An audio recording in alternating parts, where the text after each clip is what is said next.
Welcome to mega times news bulletin. ముందుగా headlines. అంగరంగ వైభవంగా వాసవి మాత జయంతి వార్షికోత్సవ వేడుకలు.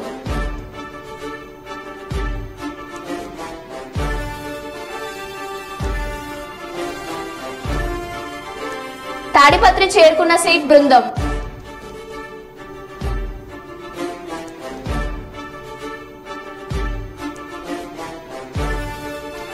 కేయూవీసీపై విజిలెన్స్ విచారణ.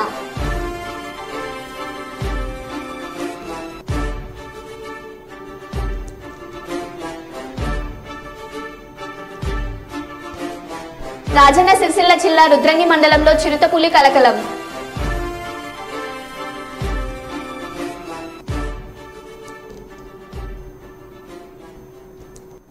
ఇక వివరాల్లోకి వెళ్తే, బద్వేల్లో ఆధునిక రాజకీయాల్లో విలువలు పాటించేవారు చాలా తక్కువ. సుందరయ్య వంటి వారు రాజకీయాల్లో అరుదుగా ఉంటారని భారత కమ్యూనిస్టు పార్టీ మార్కిస్టు జిల్లా కార్యదర్శి వర్గ సభ్యులు గండికోట శివకుమార్ అన్నారు. ఆదివారం పుచ్చలపల్లి సుందరయ్య వర్ధంతి సందర్భంగా బద్వేల్ పట్టణంలో పలు కాలనీలలో సుందరయ్య వర్ధంతి కార్యక్రమాలు నిర్వహించడం జరిగిందన్నారు. అందులో భాగంగా సుందరయ్య భవనం నందు ఆయన చిత్రపటానికి పూలమాలలు వేసి ఘన నివాళులు అర్పించడం జరిగిందన్నారు. కమిటీ ప్రజా సంఘాల ఆధ్వర్యంలో ఆయన వర్ధంతి కార్యక్రమాన్ని నిర్వహించడం జరుగుతుంది. ఈ కార్యక్రమానికి సిపిఎం పార్టీ జిల్లా కార్యదర్శి వర్గ సభ్యులు శివకుమార్ అన్న కూడా రావడం జరిగింది. సుందరయ్య గారి గురించి శివకుమార్ అన్న మాట్లాడాల్సిందిగా కోరుతాను. కాంగ్రెస్ 1913వ సంవత్సరంలో నెల్లూరు జిల్లా అలగానిపాడులో కామ్రేడ్ సుందరయ్య గారు జన్మించడం జరిగింది. సుందరయ్య గారి కుటుంబము నేపథ్యాన్ని, ఆయన ఉద్యమ ప్రస్థానాన్ని, అదే రకంగా తాడిత పీడిత ప్రజల కోసం ఆయన చేసినటువంటి సేవలను ఈ సందర్భంగా కొన్ని విషయాలను తెలుసుకోవడం మనందరి బాధ్యత. ఈరోజు దేశవ్యాప్తంగా అనేక రకాలైనటువంటి జెండాలు వస్తున్నాయి, పోతున్నాయి. మనం చూస్తూ ఉన్నాం. కొత్త కొత్త పార్టీలు వస్తున్నాయి. ఎప్పుడు వస్తున్నాయి, ఎప్పుడు పోతున్నాయి అర్థం కానిటువంటి పరిస్థితి.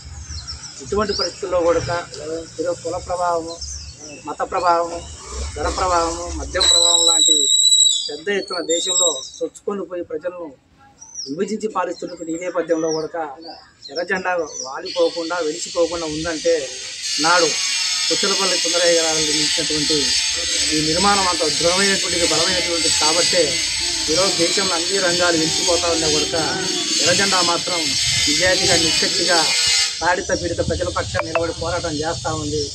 దానికి కారణం ఆ రోజు సుందరయ్య గారు నిర్మించినటువంటి ఓ బలమైనటువంటి పునాది అనేటువంటిది మనం గుర్తుపెట్టుకోవాల్సిన అవసరం ఉంది.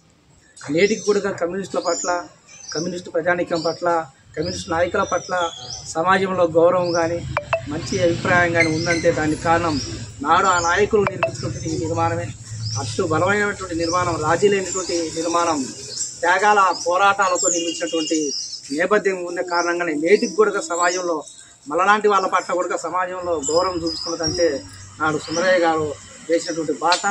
ఆ బాటను ఆనుకొని అనేక సంవత్సరాలుగా ఎర్ర జెండాలు పట్టుకొని మనం నిర్మాణం, ఉద్యమాలు నిర్మిస్తున్నటువంటి కారణంగానే, ఆ బాటలో నడుస్తున్నటువంటి కారణంగానే, ఆ యొక్క వారసత్వం కారణంగానే ఈరోజు సమాజంలో మన గౌరవం లభిస్తూ ఉందనేటువంటిది మనం అర్థం చేసుకోవాలి. సుందరయ్య గారు ఒక పెద్ద భూస్వామ్య కుటుంబంలో జన్మించినాడు. 100 ఎకరాల భూస్వామ్య కుటుంబంలో జన్మించినటువంటి ఆయన పుట్టినప్పటి నుంచి చనిపోయేంత వరకు కూడా పేదల పక్షాన, దళితుల పక్షాన, బడుగు బలహీన వర్గాల పక్షాన ఆయన నిరంతరం పనిచేశాడు.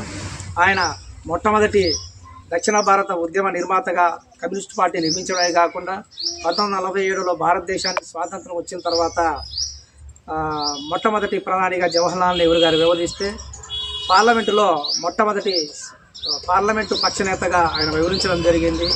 అప్పుడు పార్లమెంటులో కుడివైపున ఉన్నటువంటి వాళ్ళను అధికార పక్షంలో ఉన్నటువంటి కాంగ్రెస్, ఎడం వైపున అంటే వామపక్ష ఉన్నటువంటి వాళ్ళను వామపక్షాలుగా నాటించి మనం పిలవడం జరిగింది. నేడు వామపక్షాలు అంటే అదేదో కాదు. పార్లమెంటులో ఎడం వైపున వామ చేతి పక్షాన కూర్చునేటువంటి వాళ్ళం కాబట్టి మనకు వామపక్షాలు అనేటువంటి పేరు వచ్చింది. సుందరయ్య గారు పార్లమెంటుకు అందరిలాగా కార్లలో పెద్ద పెద్ద సరంజామాతో, అదే రకంగా మంది మార్బలంతో వెళ్ళేటువంటి వాడు కాదు. ఒక మామూలు సైకిల్ తీసుకొని ఆ సైకిల్లో ఎనికి పక్కన ఆ రోజు పార్లమెంటులో చర్చించాల్సిన అంశాలన్నింటినీ కూడా ఆయన పేపర్ల రూపంలో, రికార్డుల రూపంలో పొందుపరుచు. కర్నూలు జిల్లా ఎమ్మిగనూరు పట్టణానికి చెందిన ఈ ఫోటోలో ఉన్న బాబు తప్పిపోయాడు. పేరు జవీద్. వాళ్ళ అమ్మ నాన్నలు వెతుకుతున్నారు. వాళ్ళ బాధ వర్ణనాతీతం. దయచేసి ఈ బాలుడు కనిపించినచో 9505008576 మరియు 8142058992 నెంబర్లకు కాల్ చేసి వారి తల్లిదండ్రులకు తెలుపవలసిందిగా బాలుడు తల్లిదండ్రులు మనవి చేస్తున్నారు.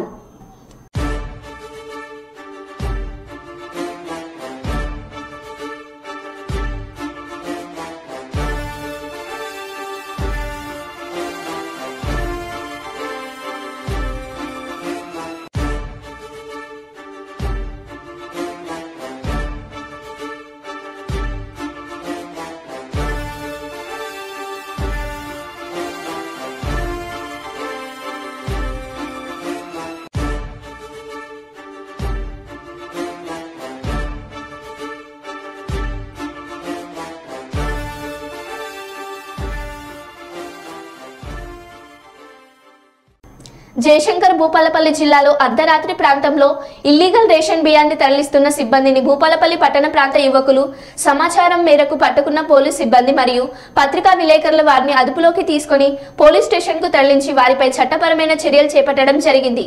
అవి ఈ విధంగా ఇలాంటి ఇల్లీగల్ పనులు ఇక మీదట జరగకుండా బాధ్యతలు చేపడతామన్న అధికారులు.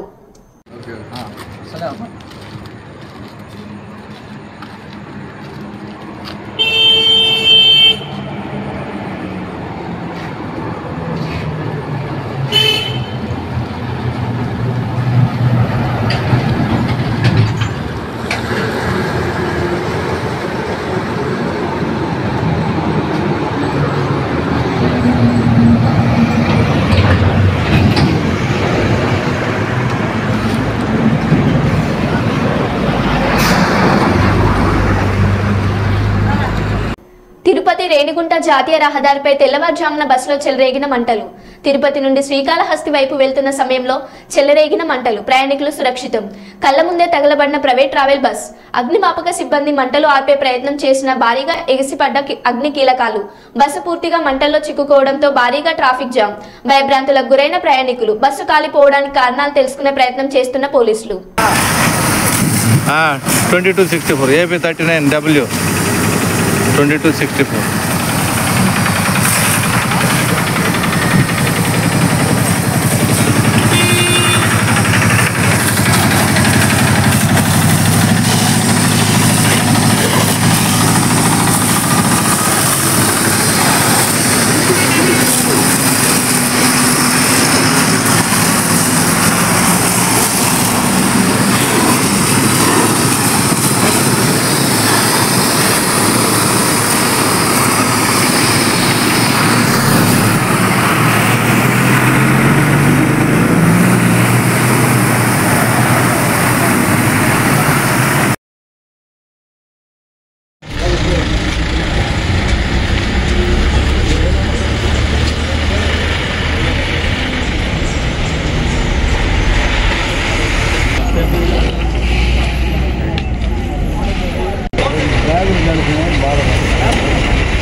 తిరుమల తిరుపతి దేవస్థానంలో హిందూ ధర్మ ప్రచార పరిషత్ ఉమ్మడి కర్నూలు జిల్లా శాఖ ఆధ్వర్యంలో నంద్యాల మండలం బిల్లాలపురం గ్రామంలోని శివాలయం నందు గత 4 రోజులుగా జరుగుతున్న ధార్మిక, ఆధ్యాత్మిక, సాంస్కృతిక కార్యక్రమాలు అత్యంత వైభవంగా ముగిశాయి. 3 రోజుల పాటు మహాభారతం, భగవద్గీతలపై డాక్టర్ దివి హైగ్రీవాచార్యులు చేసిన ధార్మిక ప్రవచనాలు భక్తులను ఎంతగానో అలరించాయి. ముగింపు సందర్భంగా గోపూజ మరియు కుంకుమార్చన కార్యక్రమాలు నిర్వహించారు.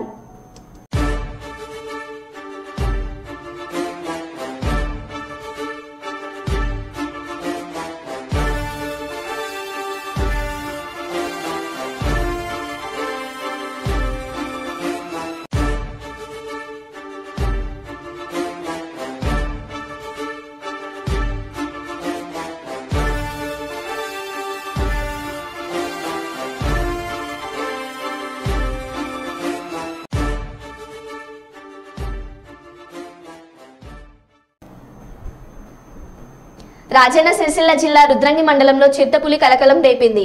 స్థానిక నల్లగుంట ప్రాంతంలో రైతు చిట్టపురం గంగాధర్ కు చెందిన గేదె దూడపై చిరుత దాడి చేసి చంపినట్లు గ్రామస్తులు తెలిపారు.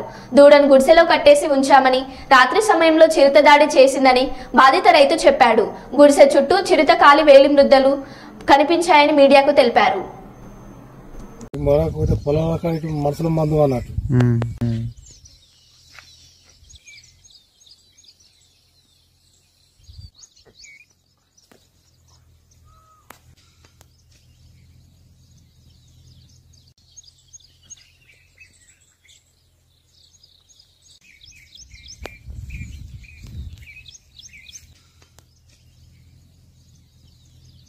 చిన్నదే ఉన్నట్టుంది. బాగా పెద్ద అయితే ఇంకా బాగా చేస్తుండే కానీ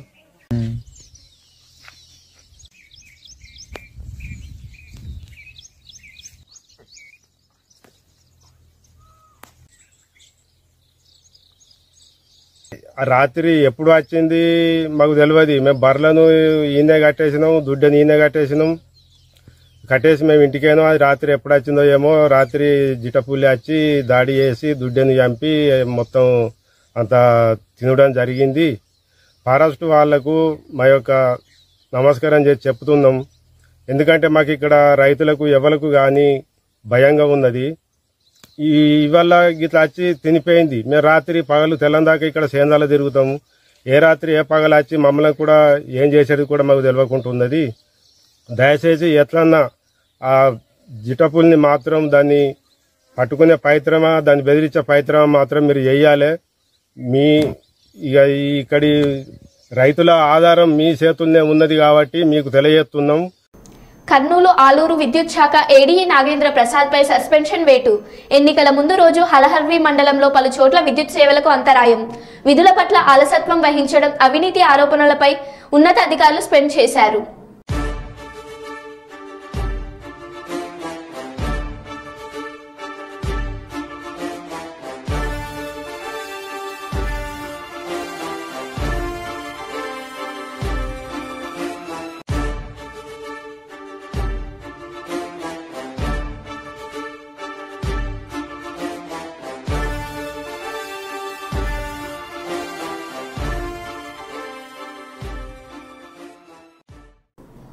తాడిపత్రి చేరుకున్న సీట్ బృందం.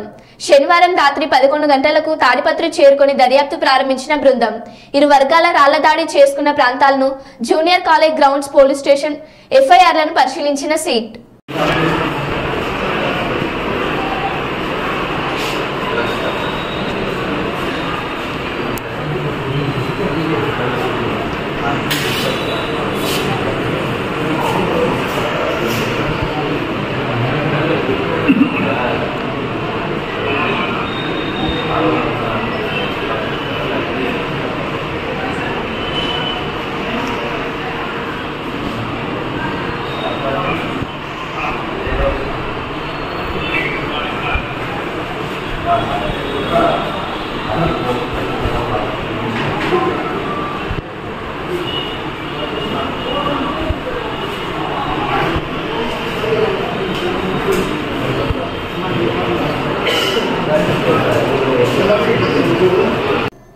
సుల్తానాబాద్ పట్టణంలోని ఆర్యవైశ్య భవన్లోని వాసవిమాత దేవాలయంలో శనివారం వాసవిమాత జయంతి వార్షికోత్సవ వేడుకలు అంగరంగ వైభవంగా కన్నుల పండుగగా నిర్వహించారు. ఉదయం గణేష్ పూజలతో వేడుకలు ప్రారంభమయ్యాయి. అనంతరం అమ్మవారికి అభిషేకం, అంతకుముందు పెద్ద ఎత్తున హోమాలు, కుంకుమ పూజ నిర్వహించారు. పూజారులు చంద్రశేఖర్ శర్మ, సంతోష్ శర్మ, పలువురు పూజారులు పాల్గొని అమ్మవారి జయంతి వార్షికోత్సవ వేడుకలను ఘనంగా జరిపించారు. అనంతరం అన్నదాన కార్యక్రమం నిర్వహించారు.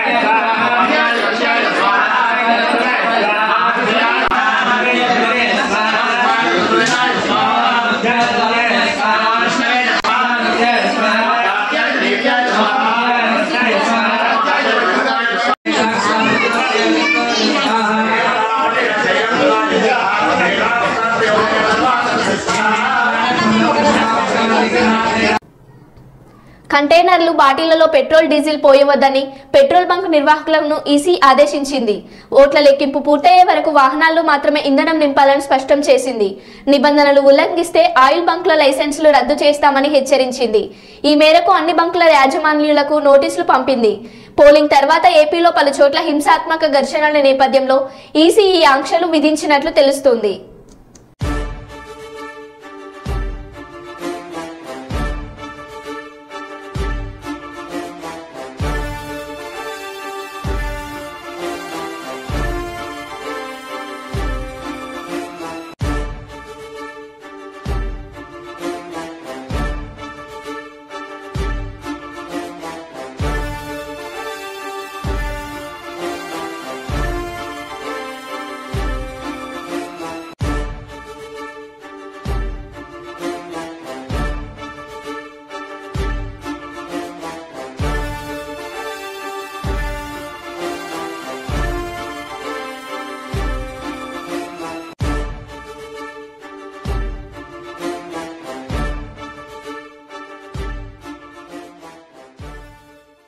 స్థానిక రాయలసీమ యూనివర్సిటీలోని కంట్రోల్ రూమ్లో స్ట్రాంగ్ రూమ్ల లైవ్ ఫీడ్ను పరిశీలించిన అనంతరం ఈవీఎం యంత్రాలను భద్రపరిచిన ఇంజనీరింగ్ లైబ్రరీ బ్లాక్లను పరిశీలించిన జిల్లా కలెక్టర్, జిల్లా ఎన్నికల అధికారి డాక్టర్ జి సృజన.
జగిత్యాల జిల్లా కేంద్రంలోని వైశ్యభవన్ వాసవి కన్యక పరమేశ్వరి ఆలయంలో వాసవి మాత 1009వ జయంతిని పురస్కరించుకొని ఉదయం కలశ స్థాపన, గణపతి పూజ, ఉత్సవ విగ్రహ శోభయాత్ర, పల్లకి సేవ, భక్తుల స్వహస్తాలచే పంచామృత అభిషేకం, సామూహిక కుంకుమ పూజ, అన్నదానంతో కార్యక్రమాలు ముగిశాయి. ప్రముఖ వేద పండితులు తిగుల విష్ణు శర్మ, ఆలయ అర్చకులు కార్యక్రమాలు నిర్వహించారు.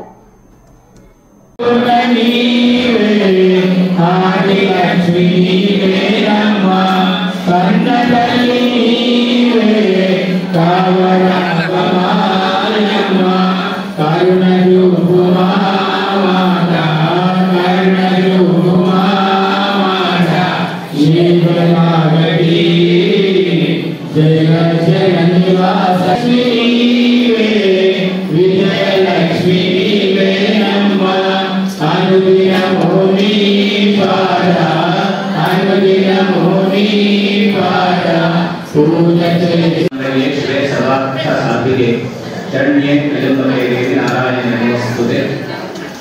అమ్మవారి యొక్క జనక మహారాజు గారికి జన్మించిన జానకిగా ఇట్లా ఎన్నో అవతారాలు ఎత్తి సాక్షాత్తు కుసుమ శ్రేష్ఠికి పుత్రికయ్యి జన్మించి తాను ఒక కులాన్ని ఉద్ధరించాలి, ఆ కులం యొక్క ఉద్ధరణ జరగైతే ఈ జయంతి ఉత్సవాన్ని పురస్కరించుకొని అనేక రోజుల స్థానిక కన్యకా పరమేశ్వరి ఆలయంలో సేవా సమితి ఆధ్వర్యంలో మాతలందరి యొక్క అమూల్యమైన సమయం ఇక్కడ ఇచ్చి కుంకుమార్చనలో పాల్గొని వైశ్యుల మందిరమే కాకుండా కన్యకా పరమేశ్వరి ఉత్సవాన్ని చేస్తున్నారు. చేసిన వారికి, చూసిన వారికి, చూపించిన వారికి ఆ విధంగా పరిపూర్ణానుగ్రహం కలగాలని కోరుతూ వాసవి మాతకి ఆ భూమిపై ఏ పూజ చేయకూడదు. ప్రాణాత్మనే నమః, వ్యానాత్మనే నమః, ఉదానాత్మనే నమః, సమానాత్మనే నమః, బ్రహ్మణే నమః. నైవేద్యం నివేదయామి మధ్యే మధ్యే. ఆ పుష్పంతో నీళ్ళను గణపతి మహాగణపతయే నమః నీరాజనం దర్శయామి. పుష్పమును శృతి యజ్ఞ విభూషితాయ గౌరీ సుతాయ నమో నమః. ఓం పాపారణ్యై నమః. ఓం విమలాయై నమః. ఓం ఆయై నమః. ఓం ఆదర్శ వీర మాత్రే నమః. ఓం సుగుణ రత్నాయై నమః. ఓం సాహ సౌందర్య సంపన్నాయై నమః. ఓం సచ్చిద మహాసరస్వత్యై నమః. అస్మద్గురుభ్యో నమః. సర్వమంగళమాంగళ్యే శివే సర్వార్థసాధికే శరణ్యే త్ర్యంబకే నారాయణే నమోస్తుతే. సాక్షాత్తు భగవద్గీతలో విష్ణుమూర్తి ఏదైతే క్రమసంస్థాపనార్థాలు చెప్పినాడో దేవీ భాగవతంలో కూడా సాక్షాత్తు జగన్మాత కూడా ఎక్కడ ధర్మము గ్లాని జరుగుతుందో, ఎక్కడ సాధువులకు అపాయం జరుగుతుందో వాళ్ళందరినీ కాపాడడానికి నేను ఉపరిస్తానని చెప్పి ఆనాడు వాగ్దానం చేసినట్టుగా ఒకనాడు యువహర్షిని మార్గంగా ఒకనాడు జనగమ సేవా స్థితిలో పాల్గొన్న వాళ్ళందరినీ పాల్గొనడానికి ఎవరైతే ప్రేరణ చేసినారో ఇవరైతే కాకుండా చూసేవాళ్ళు ఎవరైతే ఉన్నారో వాళ్ళందరినీ వాస్తవాలు పరిపూర్ణ ఆనందాలు భాగ్యాలు కలగాలని మనసారా ప్రార్థన చేస్తూ ఇటువంటి ధార్మిక ఆధ్యాత్మికమైనటువంటి కార్యక్రమాన్ని ఇంకా ఎన్నో చేసి భగవంతుడి చరణాంజములందు మన యొక్క అమూల్య సమయాన్ని వెచ్చించి కృపకు పాల్గొని కావాల్సిందిగా కోరుతున్నాం. జై వాసవి.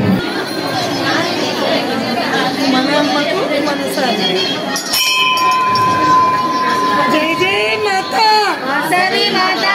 జై జై మాతా వాసవి మాతా. జై జై మాతా వాసవి మాతా. జై వాసవి మాతా.